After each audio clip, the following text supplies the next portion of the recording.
Hello everybody, my name is Victor Kotov and welcome in today's video. Today's 10-minute video I'm going to be teaching you how to solve a 4x4 Rubik's Cube the easiest way possible. Now what I want you to already know is how to solve a 3x3 Rubik's Cube, and yeah, that basically gives you an overall idea of how things work, and also there are going to be 3 algorithms that you're going to need to learn to solve this cube. So the first thing you're going to want to do is solve the centerpieces. There's one thing that you need to understand how it works. Now let's start with the white side. It's really simple. You just connect the pieces together and just like that you are able to do one side. Now to be able to solve a 4x4 or any bigger cube, you just have to understand one simple thing. To put something anywhere, you have to put it in such a way that after that you can take it out of the way of the thing you want to return.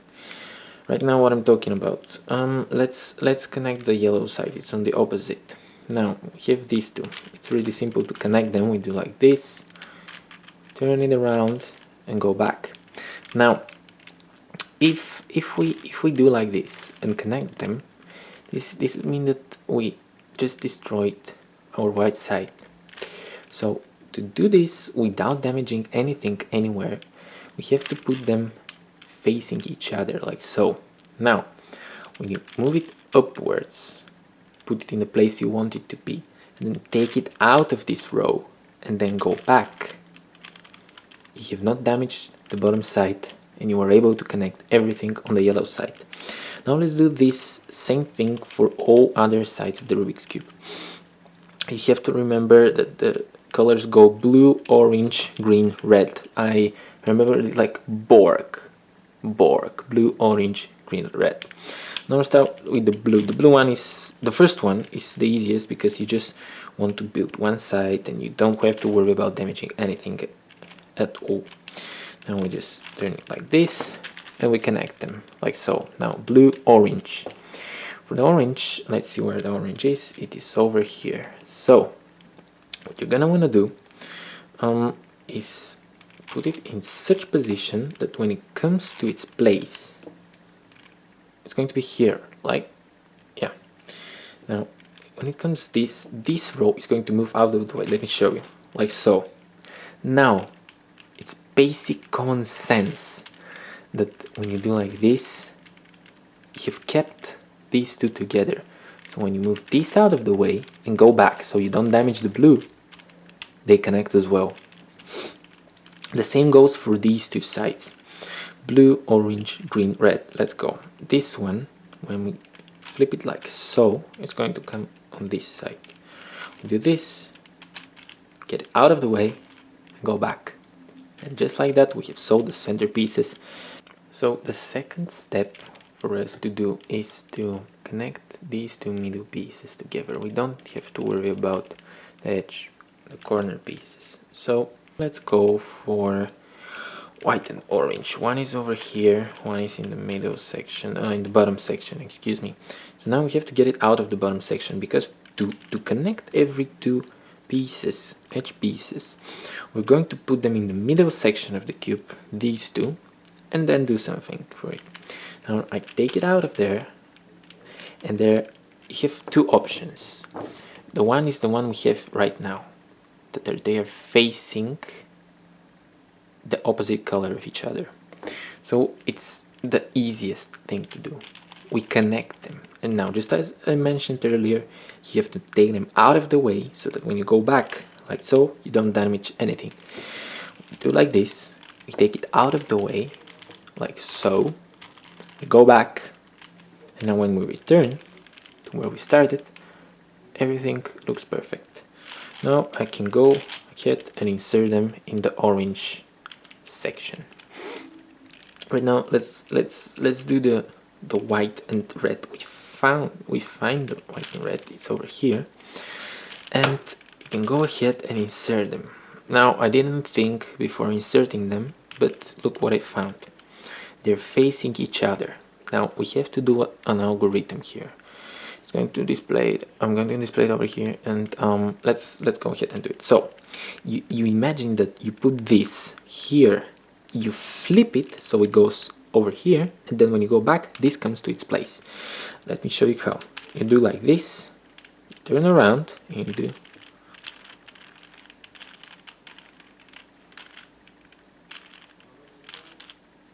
boom, just like that. You connected them, and now you're able to just go ahead and put them. The cool thing about this algorithm is that it doesn't damage anything at all. You don't have to worry about the other layers of the cube. It's perfect algorithm. I love it.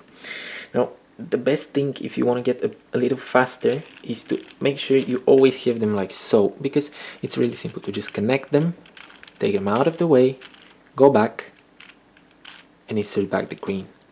And just like that, it's really fast, and then you're going to be able to just go ahead and put them in the bottom section of the cube. Now, the last two pieces of the green, we don't have to worry about them. We just put the one here. I found the other one over there, and I can just do like this. From here, I take it and put it so that they're facing the opposite color of each other. And again, connect them, take them out of the way, like so, go back, and insert them. And after that, I've done the white cross, just like we do on the Rubik's Cube. And now we have to do the exact same thing for all other parts of the cube. Now let's go for the red and blue, because I see them right here. Just connect them, take them out of the way, make sure nothing is on here, and replace it with this one, with this pair. And just like that, boom. Oh, it's not, technically it's not a pair, but yeah, we just connected these two. That was not on purpose, but yeah, we connected these two.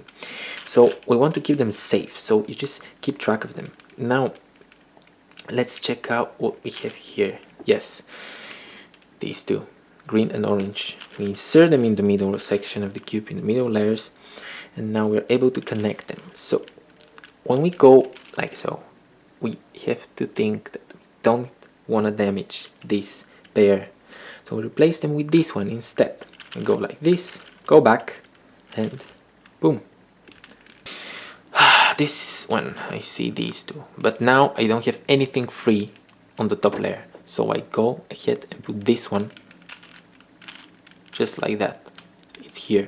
Now this one and this one, I'm not going to damage this, because you see when I connect them, oh wow, I'm able to put this one here like so, and then when I go back, we are done. There is one more case that could happen, and it is when you have a last piece. You're going to want to put them facing each other, just like that. And for the last two, this is only for the last two, you just want to do the algorithm that I showed you earlier. You go ahead and put it here, and then you do the flipping algorithm that helps you do everything without damaging anything at all. And from here you just go ahead and solve it just like a regular 3x3. So now it's the time for the first two layers.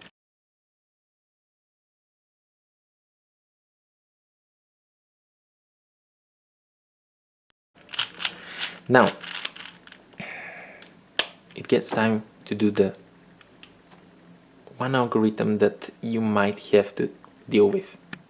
Of course, after we solve all of these first two layers, we have to think about the cross, the yellow cross. However, in this situation, this is a case that you're never going to end up with on a normal 3x3. However, this is a 4x4, so there is one algorithm to do this. It's going to be displayed. So small r means that you move two layers at once. So small r, u2, and then the x means that you have to put the bottom side to be the one facing you. And then you go ahead and just r, u2, r, u2, r prime, u2, small l, so both of them, u2, r prime, u2, r, u2, r prime, u2, r prime. And you're ready. From here you do this algorithm, whichever one you do, and then it's time for us to go ahead there is one last situation that you could end up with, and this is the parallel parity. So the algorithm for it is the following. So 2 times R2 means that you move this, so only this one. Then you go ahead and put U2 and then 2 times R2 again, and then small, so both. Then you do it one more time and you are done. And just like that, guys, you solve a Rubik's Cube. Thank you for watching, and I hope this was helpful. If not, make sure you watch my videos on how to solve a Rubik's Cube, a 3x3 Rubik's Cube, and then go ahead and watch this one to finish your 4x4.